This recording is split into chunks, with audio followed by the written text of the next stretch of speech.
इन योद्धाओं के रथ पर विराजमान थे यह भगवान। तो आइए जानते हैं।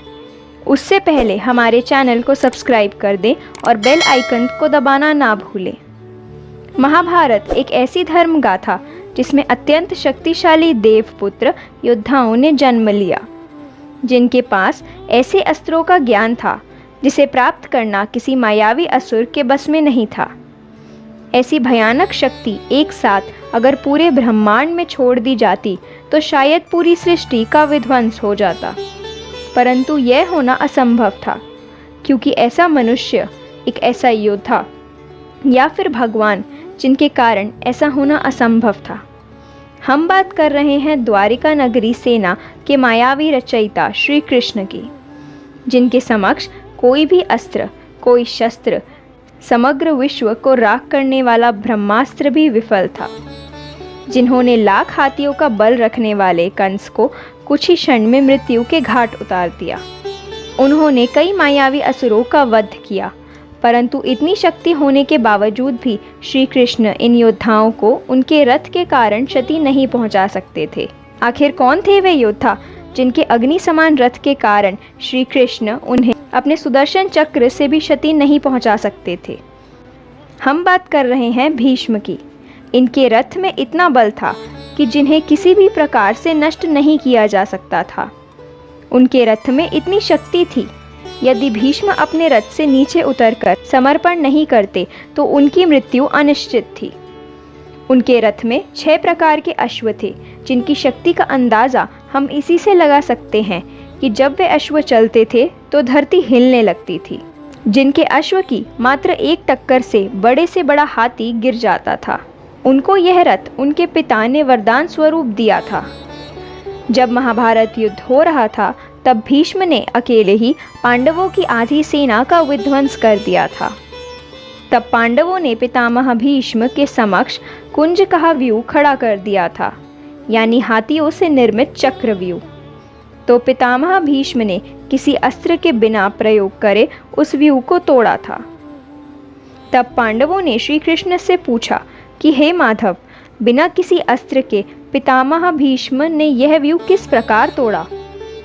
और श्री कृष्ण ने बताया कि जितना सामर्थ्य पितामह भीष्म में है उतना ही सामर्थ्य उनके रथ में लगे अश्व में भी है। रथ में लगे उनके एक अश्व 22 हाथियों के बराबर है। वे अकेले ही समग्र सेना का सामर्थ्य रखते हैं। तभी पांडव कहते हैं, परंतु माधव, ऐसे तो हम पितामह भीष्म को अपने किसी भी व्यूह से नहीं रोक सकते। तभी श्री कृष्ण कहते हैं, जिस प्रकार वन में लगी भयंकर आग को बादल पर्याप्त वर्षा से रोक सकता है, उसी प्रकार कुरुक्षेत्र में पितामह भीष्म के बल को तोड़ने के लिए हमारे पास शिखंडी है। जब शिखंडी रणभूमि में पितामह के सामने होंगे तब अवश्य ही पितामह को शस्त्र का त्याग करना पड़ेगा। इनके कारण ही पितामह की मृत्यु होगी। अब बात करते हैं महाभारत के दूसरे योद्धा की, जिनके रथ में भीष्म के रथ से भी ज्यादा शक्ति थी, परंतु उसकी मृत्यु का कारण उसी का रथ बना। ऐसा महान योद्धा यदि वो चाहता तो समग्र ब्रह्मांड को अपने अधीन कर सकता था।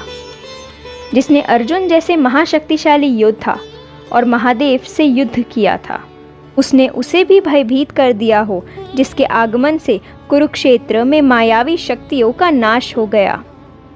जहां भीष्म के सामने सब भय से कांपने लगते, वहां उन्होंने भीष्म जैसे महाप्रतापी योद्धा को युद्ध के लिए ललकारा था, जो बड़े कुल का होते हुए भी नीच कुल का कहा गया, जिसने समग्र मनुष्य जाति का कल्याण चाहा, परंतु समाज ने उससे घृणा की। हम बात कर रहे हैं अत्यंत शक्तिशाली, अग्नि समान तेजस्वी सूर्यपुत्र कर्ण की। कर्ण के पास कई दिव्यास्त्र थे, जिससे उन्हें विश्व की कोई भी ताकत नहीं मार सकती थी। उनके पास कवच, कुंडल और रथ ऐसे थे जिससे कोई दिव्यास्त्र उनको क्षति नहीं पहुंचा सकता था। जब महाभारत होने वाली थी तब श्री कृष्ण ने इंद्र से कहकर कर्ण से कवच कुंडल उतरवा लिए थे। तभी वहां सूर्य देवता प्रकट होते हैं और सूर्यदेव कहते हैं, यह बहुत बड़ा अन्याय है वासुदेव। तभी श्री कृष्ण कहते हैं, हर कर्तव्य के पीछे एक कारण होता है, परंतु आज आपका कर्तव्य है अपने पुत्र को युद्ध से पहले हर पिता की तरह भेंट करे। तब सूर्य भगवान कर्ण को अपना दिव्य रथ प्रदान करते हैं, जो युद्ध के दूसरे पहर तक अत्यंत शक्तिशाली रहेगा, परंतु दूसरे पहर के बाद उसकी शक्ति विलुप्त हो जाएगी। इसी कारण से कर्ण की मृत्यु युद्ध के दूसरे पहर में हुई थी। अब हम जानते हैं महाभारत के तीसरे योद्धा के मायावी रथ के बारे में, जिसके आगमन से स्वयं महाबलशाली भीम को झुकना पड़ा, जिसने अर्जुन के पिता इंद्र को देवासुर युद्ध में सहायता करी, जिसके पास देवों से भी ज्यादा भयानक शक्ति थी, जो कि इंद्र के घनिष्ठ मित्र थे। फिर क्यों अर्जुन ने उनके प्राण ले लिए? हम बात कर रहे हैं असम के राजा भगदंत की, जिनके पास इंद्र के ऐरावत की तरह ही सबसे शक्तिशाली हाथी था, जिसके मात्र एक चिंगाड़ से समग्र युद्ध भूमि में तूफान आ जाता था। और भगदंत के हाथी का नाम सुप्रतीप था, जिसके आगमन से सभी हाथी भय से कांपने लगते थे। इसी कारण अर्जुन ने भगदंत को मौत के घाट उतार दिया था। अब जानते हैं महाभारत युद्ध के चौथे सर्वशक्तिशाली योद्धा के रथ को। जिस महाभारत की रचना श्री कृष्ण ने करी हो, उस महाभारत में श्री कृष्ण के समक्ष जो भी योद्धा रहेगा, उसकी जीत तो अवश्य ही सुनिश्चित है। हम बात कर रहे हैं अर्जुन की, जिनका रथ पूरे कुरुक्षेत्र में सबसे शक्तिशाली रथ था, क्योंकि वही ऐसा रथ था जिसके ध्वज पे कोई सारथी नहीं, स्वयं भगवान थे। अर्जुन के रथ पर लगे ध्वज पर स्वयं पवन पुत्र हनुमान जी थे। अतः जिसके सारथी युद्ध रचयिता श्री कृष्ण हो, उसको कौन सी शक्ति भस्म कर सकती है? ये थे हमारे महाभारत के सर्वशक्तिशाली योद्धाओं के रथ। अगर आपको वीडियो पसंद आया हो तो वीडियो को लाइक करें और कमेंट करें, और इसी तरह की इंटरेस्टिंग वीडियोस देखने के लिए चैनल को सब्सक्राइब करें और बेल आइकन को दबाना ना भूलें, ताकि आने वाली हर वीडियो का नोटिफिकेशन आपको सबसे पहले मिल सके। तो मिलते हैं ऐसी ही एक और इंटरेस्टिंग वीडियो के साथ। तब तक अपना ख्याल रखें। धन्यवाद।